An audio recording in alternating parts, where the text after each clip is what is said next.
Cool. So thanks for your time today. I'm going to just start with a story. So there was this young boy. How many of you love stories, by the way? Hands up. Okay, cool. Me too. So there was a young boy. He was pretty much your age. And he went to grade school, just like Reddam. And he was sweating bullets, right? He was under a lot of pressure, especially as he got older. You know, his parents put a lot of pressure on him to figure out what he needs to do with his life, you know.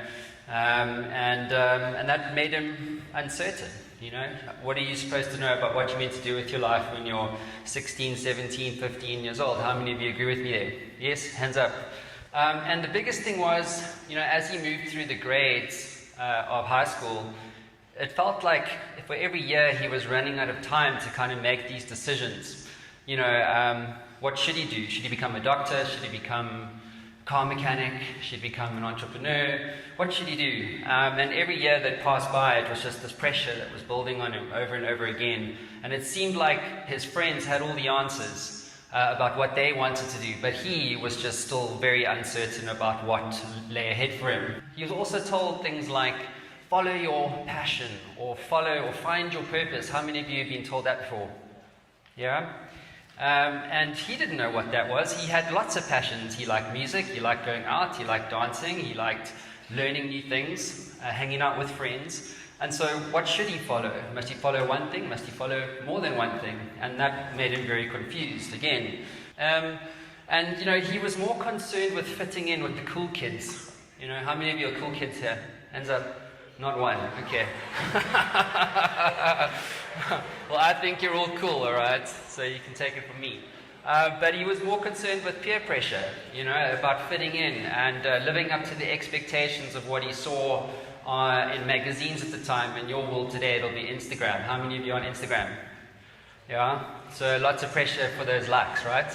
And to look great, selfies and all this kind of stuff. But above all of that, he had this immense feeling of failure. Like he felt like, you know, at school it was about always getting good grades, and he wasn't an A student. How many of you are not A students?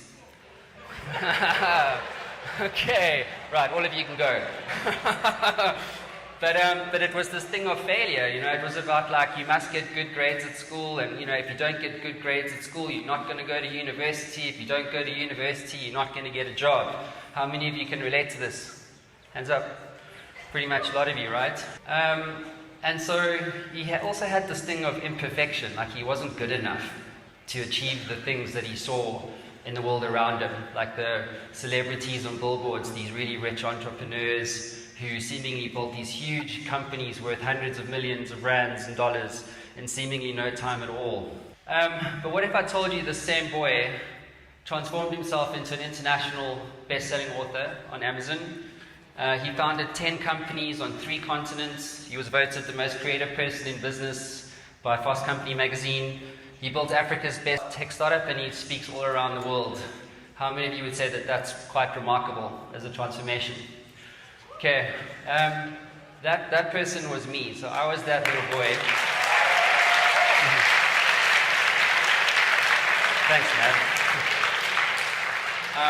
And I'm going to talk to you today about how do you transform yourself? How do you achieve anything despite what your friends are saying, what your parents are saying, and what the world is saying around you? I'm the author of this book. As you know, you're in a game. There's 10 copies here. I'll be signing them at the end of this. And the book basically recounts stories that were told to me on my podcast. Just out of interest, how many of you listen to podcasts? Okay, great. Well done. Keep doing that. It'll change your life. Change my life. So basically, I've interviewed high-performance human beings from all around the world, billionaires on 4 continents, the who's who of the business world in this country and around Africa. And what I'm going to share with you today is what they've learned, okay, through stories and principles. So we'll move on. So the first thing here is time is your most valuable resource. So as I was explaining to you earlier, how many of you feel like you're running out of time, weirdly enough? There's not enough time to do the things. So all your hands go up. Okay. Why is this room not so live here? Put your hands up. Do they work? Okay. There we go. That's better. It's like left versus right. We can have a competition to see who's more engaged. So I want to put time in perspective for you. This is a 90-year human life represented in years.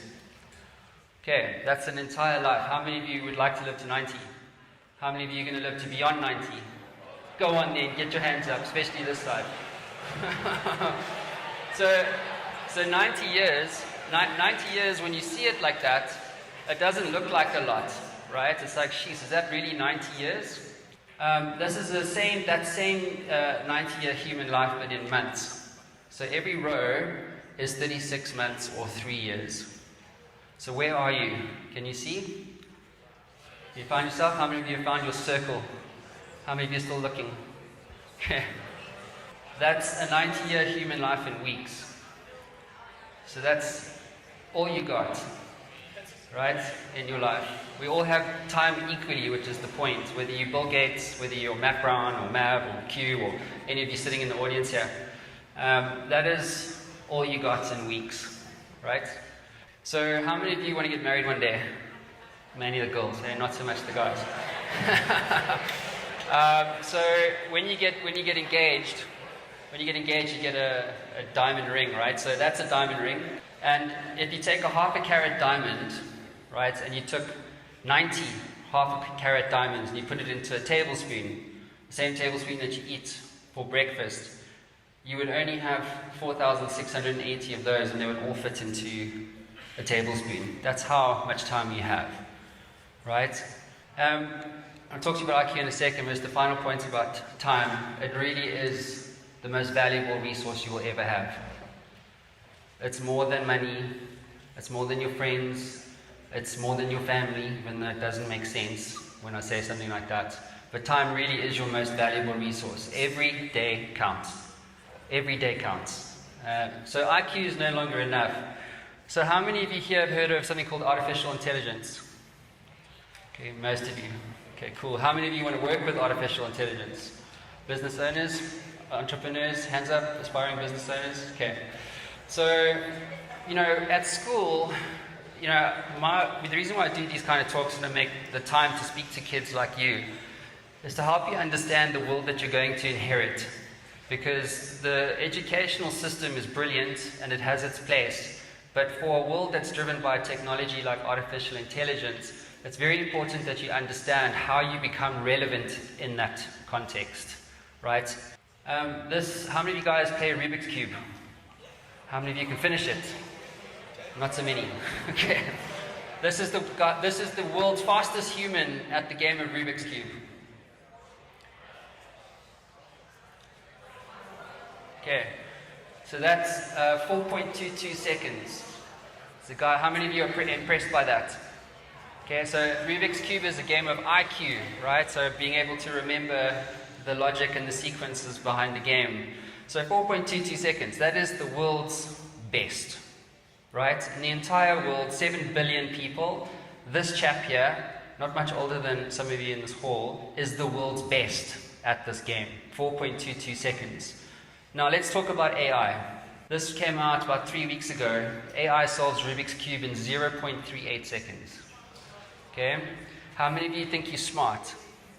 Okay? Most of you should put your hands up. Come on then, everybody, up your hands. Okay? I think I'm reasonably smart, but I'm not as smart as AI. There's no way. I'm more creative, but I'm not as smart as AI. So how do you compete? And remembering when you're at school, it's all about IQ, right? It's your ability to be intelligent, to learn things quickly, etc. But in the world of artificial intelligence, you can't compete in IQ. So what is it about? EQ. And the smart ladies in the front here. Have you heard of AQ before? No. So AQ is about adaptability. It's your ability to adapt to a faster world. Like I can't tell you, when my first experience of the internet wasn't a smartphone. How many of you got onto social media for the first time on an iPhone? Okay, most of you. So when I first got onto the internet, it was a dial-up modem. It was 56 kilobytes per second. It took about 2 minutes to connect to the internet. Right? Now, with 5G, you can download an entire movie in 9 seconds. Right? So where's it going? Where's it going? And what role are you going to play in that kind of technology-enabled world? So it's about adaptability, right? It's your ability to adapt, learn new things quickly, and then unlearn them. So how many of you feel uncertain just in general? Yeah? So the good news is that won't go away. You will never find certainty. You will only find more uncertainty, right? And let me explain. So as an entrepreneur, it's a funny thing because you think you're going to find certainty in something. You know, you might find... So here's the thing. When you find certainty, what happens in your mind?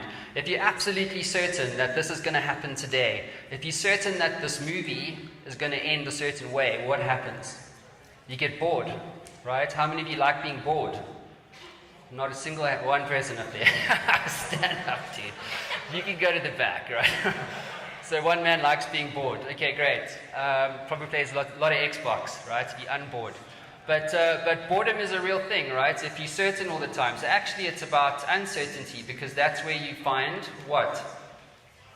You find risk. You do things that you've never done before. You try things that you've never done before. And that's the truth. If you want to become successful, it's more about embracing the certainty of uncertainty and not trying to find certainty. You will never find it. And that's a big point. So let me illustrate this. Okay, we have a bit of fun. So we've got a left-hand side of the school and a right-hand side of the school. Which way in fact, let's do it this way. On the right-hand side here, you lot, pay attention. Which way is the ballerina turning? Hands up. I need all of you to play along. Right hand's up if she's turning to the right. Okay, now if she's turning to your left, put your hands up. Okay, now how many of you find hang on, let's go here. Now your turn. You guys are more interactive. Is she turning to the right? Hands up. Is she turning to the left? Is she turning both ways? Both of you. How many of you see her going both ways? Okay. So, have a good look. Are you sure she's turning both ways? Is she turning left or is she turning right? Are you sure? Final answer? Okay. So, how many of you, by looking at this, are feeling uncertain about which way she's changing direction? Okay. And how do you feel? How do you feel? Are you confused? How many of you feel confused? Yeah. How many of you want certainty right now? Manny the board guy. Right, so I want you to remember the feeling. I want you to remember how you feel right now and the need to know. Right? And what you're feeling right now is pretty much what it's going to feel like when you leave school. Whether you decide to go to university or not, uncertainty you will face every single day. Right? If you work in a corporate space, if you work as an entrepreneur, you work for yourself, whatever you decide to do with your life, you will always have uncertainty. But the point here is that you need to be curious about finding the truth for you. So I'll explain now what's actually going on here. So when she's so how many of you have heard about the left-hand side of the brain and the right-hand side of the brain? So logic versus creativity.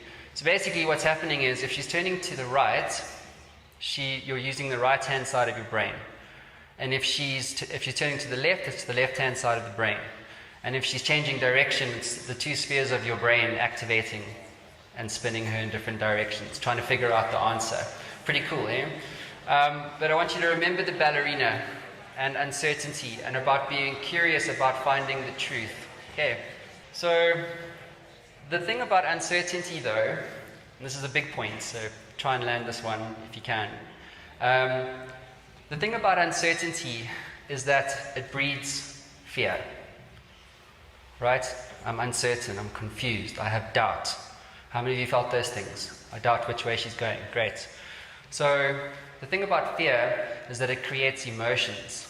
Right? So how many of you felt something called emotion just now when you were watching that ballerina? Okay, pretty much all of you felt that. You don't even need to answer that one.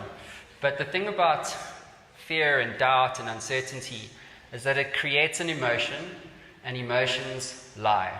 Because if I had to ask you to choose which way is she turning and you can't change your mind, left or right, or does she change both ways, most of you would be uncertain about making a decision because you're fearful about making the incorrect choice. How many of you would agree with that statement? Yes, pretty much all of you. And so this is a big deal, right? When I was your age, I was totally uncertain, totally fearful, totally scared, totally uncertain, didn't want to make a choice, didn't want to fail, God forbid ever bring back bad grades, God forbid I was poor on the athletics field or what have you.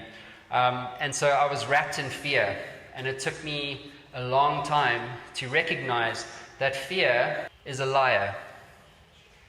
It will create a story in your mind about why you can't achieve the things that you want in your life. It will tell you why you can't.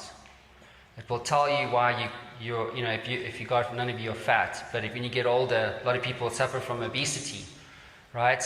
And the story is that I can't change, right? Because you're scared to make the commitment to overcome something that's standing in your way of the thing that you know that you want, right? It's a big deal. And so fear, it's not about working and getting through your life in no fear whatsoever. I've got fear standing up in front of you right now. Absolutely. I have fear every single day. I'm responsible for 25 different families every day, not just my own. So it's not about being fearless. How many of you have ever heard this thing? No, you must be fearless. Yeah? How many of you think that being fearless is possible? Okay, a couple of you. Well, I can tell you it's not true. You're good luck though if you can find that. You should write a book like me. You'll be a fortune. You'll make a fortune. But fear, it's not about being fearless. It's about being fearless. It's about recognizing that fear is actually a motivator, right, to achieving things. Are you with me? It's not about, the thing is you get two types of people. You let person A, right, let's just say it's this side of the room, lets fear define them. They won't make the choice that's necessary. They won't stand up for themselves. They won't do the thing that scares them the most. And then on this side, all of you, right, you let your fear push you forward. You recognize that fear is essential to success. It's just like failure. Failure is essential to success. Like, I can't tell you, this is a big one for me. At school, failure is bad. In the real world, failure is necessary. Right? Failure is absolutely the biggest determinator to success. I'll take two of you, and I'll ask you, how many of you have failed at something, right, in your life? If you were to put your hand up, how many of you have failed? How many of you? Okay, great. There you go. See, you're all successful. Congratulations, right? Well done. Give yourself a round of applause. Yeah. So, and again, it took me a long time to figure this out. But I can tell you, going back to the two students, if I take this gentleman here, right, with the nice cool hairstyle, this chap here, looking at you. If you fail 1,000 times in the next 5 years, and I'm going to pick you here in the front, just because you're there, and you fail 250 times, who do you think is going to be more successful? Right or left? Hands up for this chap. More successful. And the person that failed least? More successful? No. Exactly. What happens when you fail? You learn. And what do you do when you learn?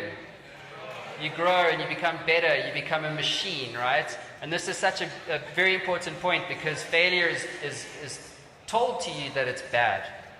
I don't have a good day as a business owner if I don't fail every single day. It's absolutely critical.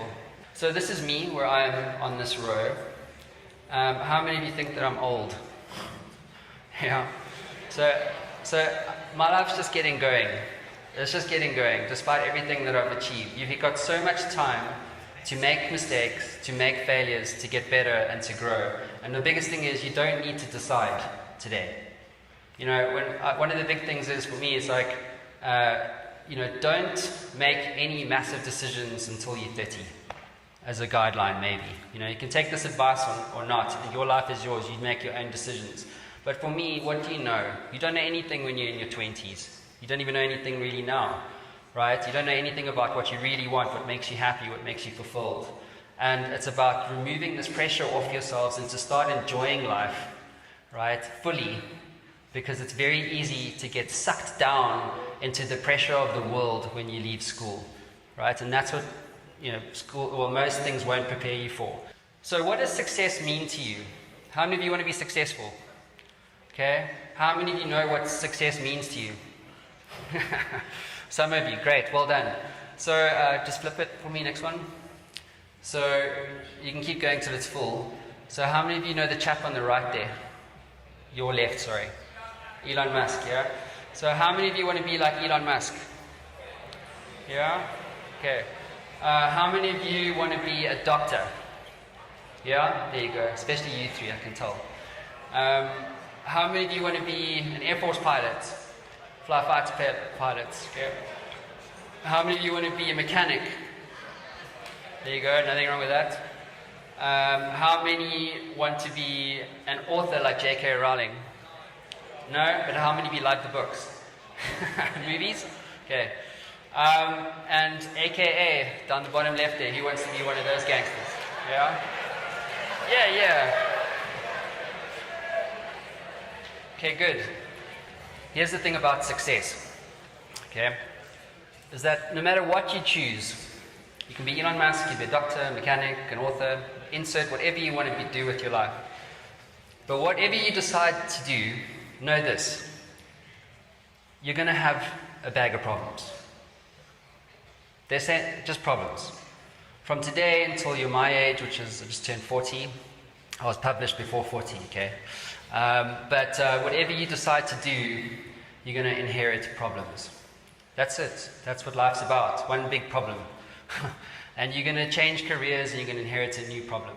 And you know what? I've changed careers so many times. I've started 10 different companies trying to figure out, well, when I'm successful one day, then I'm going to be happy. How many of you feel like that's what you need to do with your lives? Success and then equals happiness. Yeah? So actually, success, you never quite get there. I'll tell you a short story. The day I found out I was a #1 best-selling author on Amazon, I was like, yay, success, right? And the next day, guess what? I was depressed. How many of you heard of something called the Club of 27? Yeah, famous people, Amy Winehouse, Kurt Cobain, Nirvana. So it's a proven thing. It's like celebrities, when they're 27 years old and they've got all the money, all the fame, all the success, not all of them, but a lot, just for no reason, no apparent reason, why would you kill yourself? And it's because they reach something called the success plateau.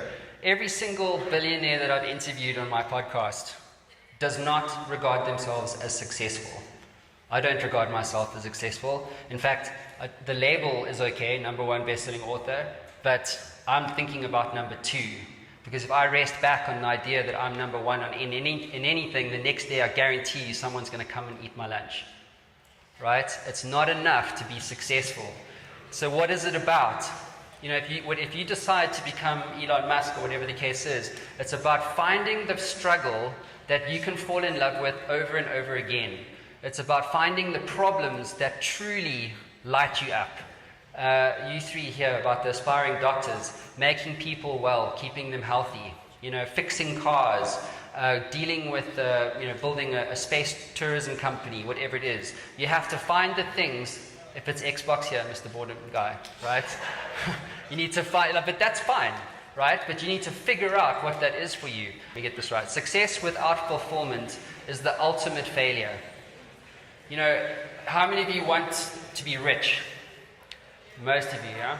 Let me tell you, I am rich, I've been rich. I've bought sports cars, I've done all of that. And the day that I buy it, thank you.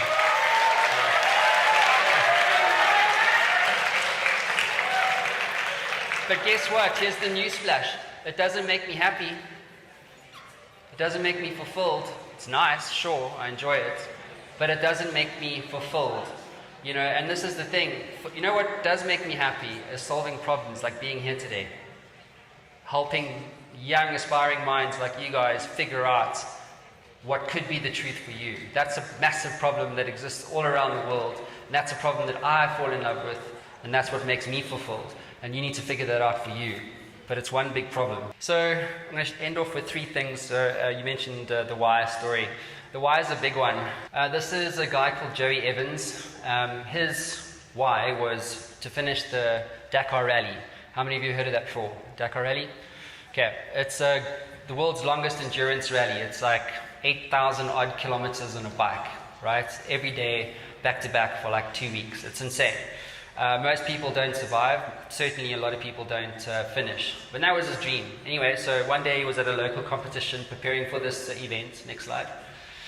And he went into the chute, which is the first corner, and he got T-boned in his back, right?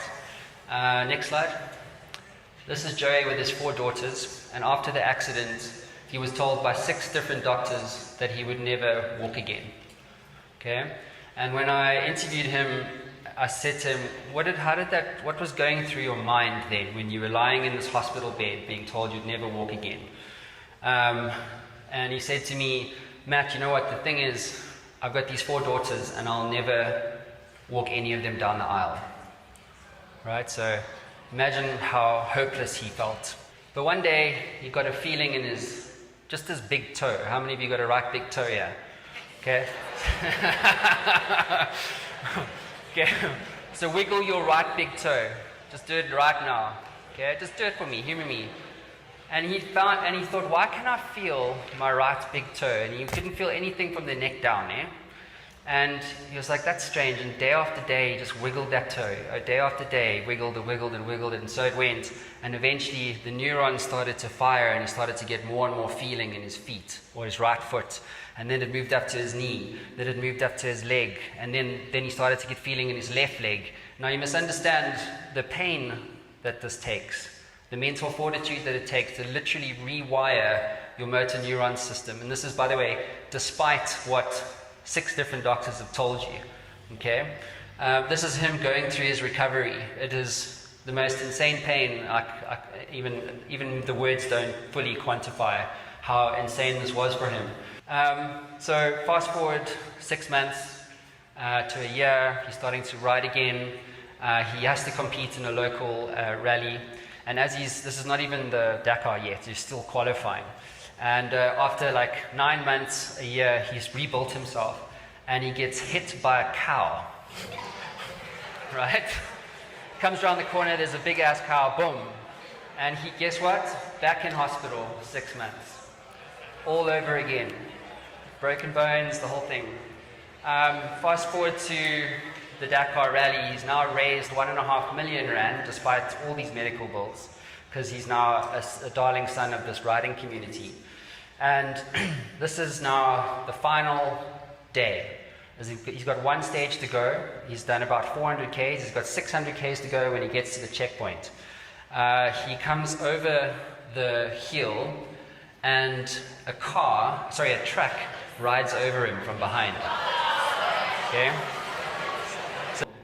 So his bike's totaled, right? So now imagine having gone through this entire journey, and you're so close to the finish, and from no fault of your own, you get taken out.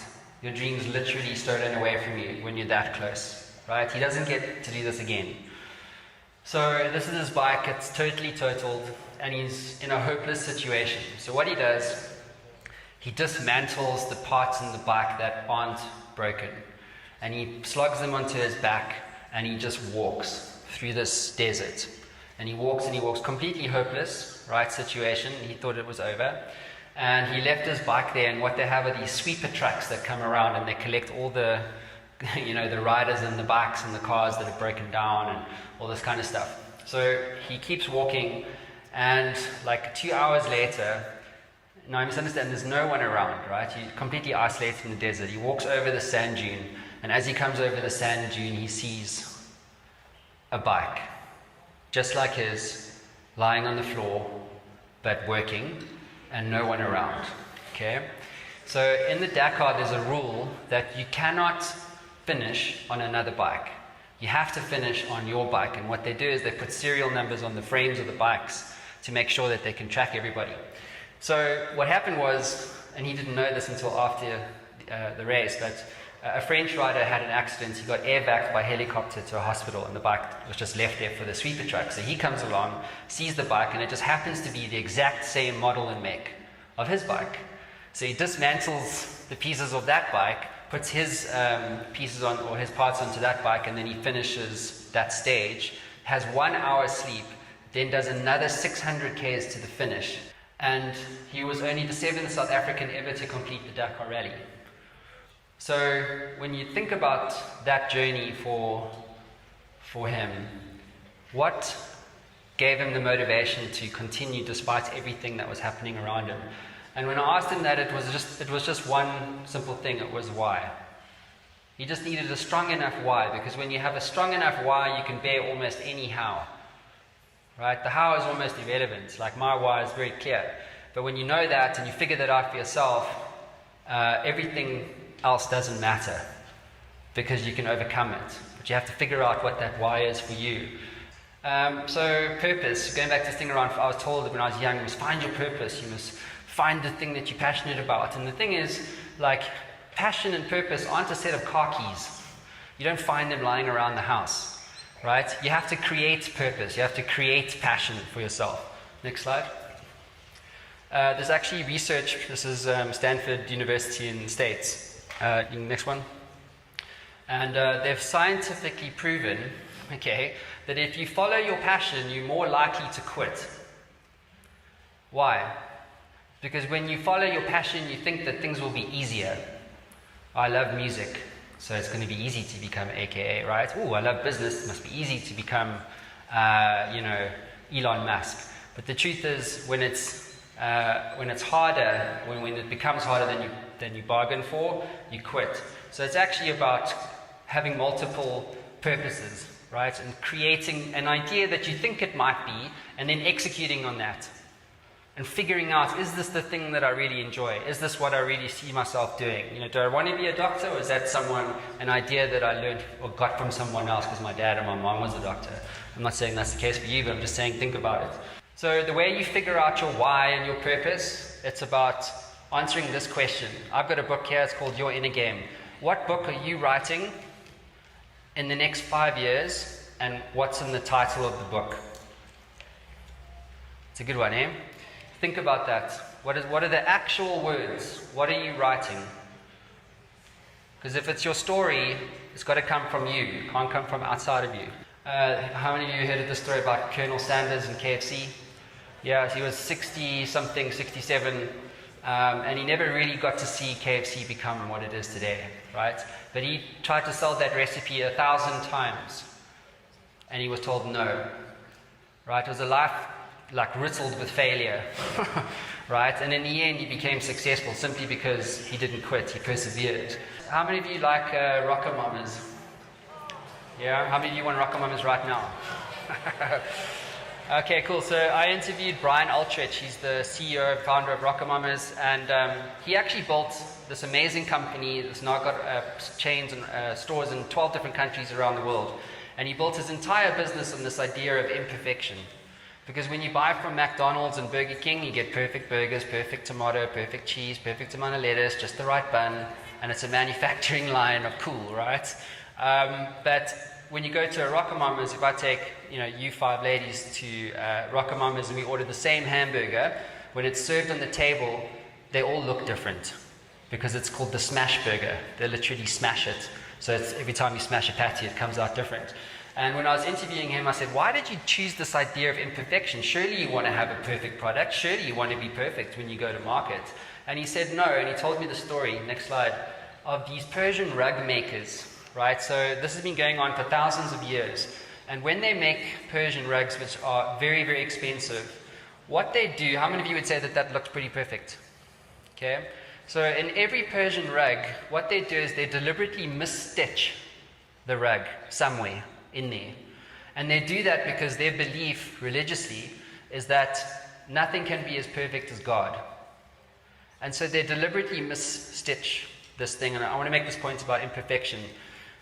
What they did was they took 12 of the exact same Persian rugs and they ran a focus group. A focus group is simply a bunch of people, and they say, when you look at these 12 rugs, which of the 12 rugs is imperfect? Can you tell us? And 90% of the focus group, just by looking at it, and I mean it's not obvious, right, when you look at it, but 90% of them recognize the imperfect rug. It's crazy, right? Why is it that unconsciously we're seeking out imperfection, And this is a big point. You don't need to be perfect to be successful. You need to be flawed, right? I am flawed, absolutely flawed. I was on Radio 702 on Aubrey Masango's show the other day, and he said to me, "Who are you?" And I was like, "Well, I'm a flawed human being." Right? I have absolutely many problems, right? But it's my problems, my imperfections, that are actually my strengths. Right? It's like they say, double down on your strengths. How many of you heard that? Forget about your weaknesses. The truth is, double down on your weaknesses. Right? Because when you deal with your imperfection, that's where you find what makes you different. And when you figure out what makes each and every one of you different, and you connect that point of difference to the world in such a way that it creates value, you will create a fortune for yourself in whichever way you decide. But it's about recognizing that you are imperfect and you will never be perfect. And actually, as Brian and Rockamama's The Story has told us, that imperfection is actually where you create amazing things, not perfection. Next slide. So I'm going to play 2 short videos for you and then we're going to wrap up. So I will not live in regret. This is a friend of mine, Rich Mulholland, and regret is a big thing. I spoke to you about time earlier. You only have so much time. It's your most valuable resource. And what you do with that is ultimately everything, right? And so you will never regret the things that you did, the failures that you manifested for yourself. You will only regret the things that you didn't do, right? And I'm going to play the video and I'll wrap up after this. Imagine sitting there 60 years later, regretting something that you didn't do. Right? Can you fathom that? I walked in together and she was sitting there crying and she had this suitcase on her knees. And I said, "Mamie, what's wrong?"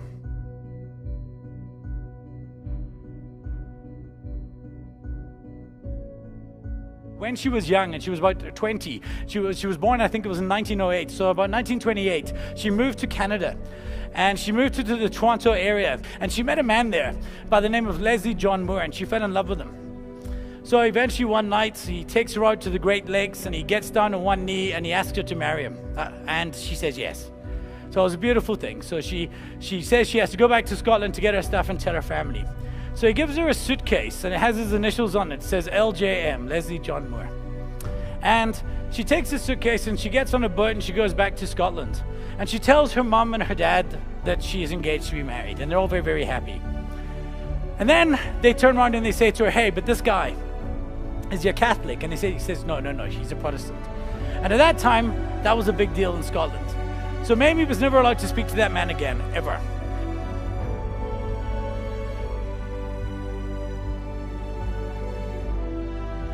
The week before she died, I walked in together and she was sitting there crying and she had this suitcase on her knees.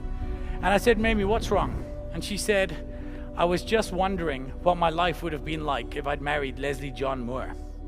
It's inconceivable to me. And I find that regret is a real problem that we're all going to have to atone for. And I find that every single time you say, no, you're right, and you don't do something, what you do is you're writing out a check made to regret. And that check you're writing for regret, you will have to pay one day.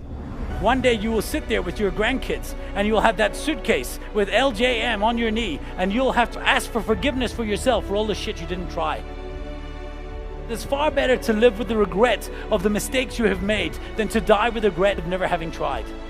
I'm not saying break all the rules, but the point here is that she had the choice, right? And on her deathbed, eventually, it's like that every time you choose not to do something, you are writing a check to regret.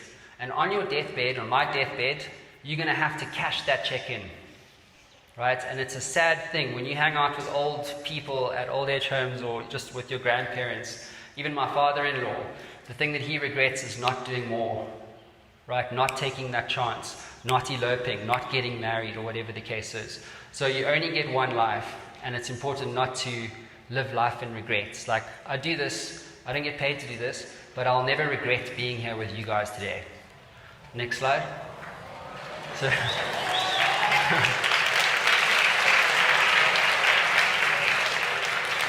So this one I kind of touched on. I'm going to play this amazing video, but the only thing that stops you from getting what you want is the story you keep telling yourself about why you can't have it. And this is a story about a military vet. and he was in the paramilitary, so they used to jump out of planes with parachutes and they'd fall on the ground, and over many years he damaged his legs. And I'll leave it there and let the video do the rest of the talking.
Sent me those first two pictures with the knee braces, the back brace, the canes, 297 pounds, and his belly was out to here. And I was thinking, God, how am I gonna help that guy? When you get what you want, not what you need. When you feel so tired you can't sleep. Stuck in reverse.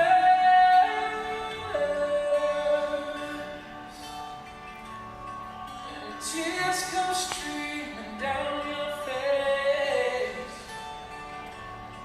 When you lose something you can't replace. When you love someone but it goes to waste. Could it be worse?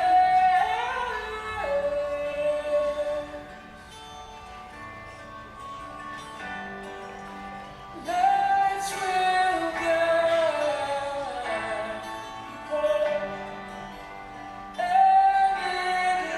Let's wait if I don't hold these up, they'll fall. I'm not gonna do that right now. But I'm really pleased with this. And I just want to share this with everybody. Thanks a lot.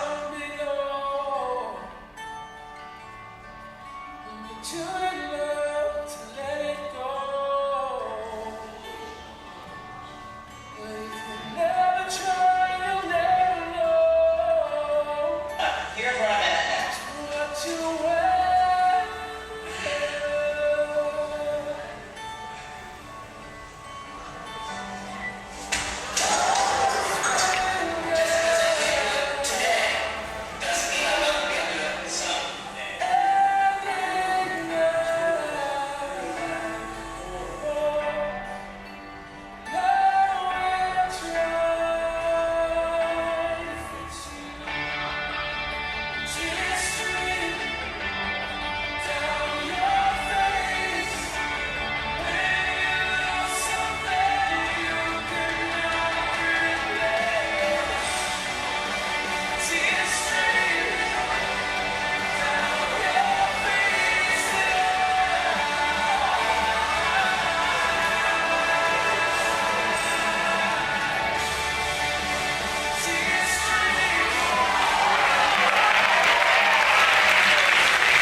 So never give up on your dreams, guys. Thank you.